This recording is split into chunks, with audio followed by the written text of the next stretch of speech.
Hello everyone, good morning. I'm Kel Harvey G. Pasio, 19 years old, born on October 19, 2005.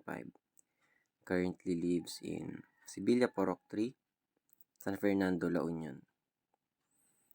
I chose nursing because my family strongly encouraged me to pursue nursing.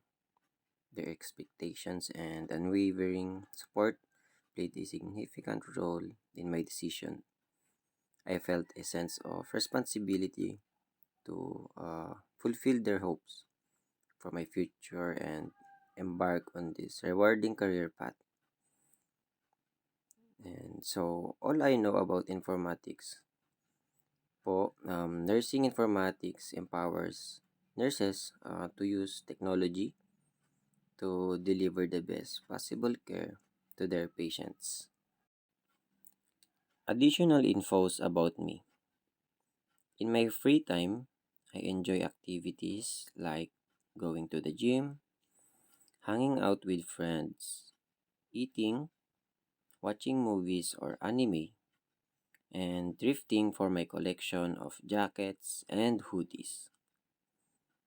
Sa favorites ko naman include the color black, sa series Prison Break, sa games Call of Duty Mobile or COD-M.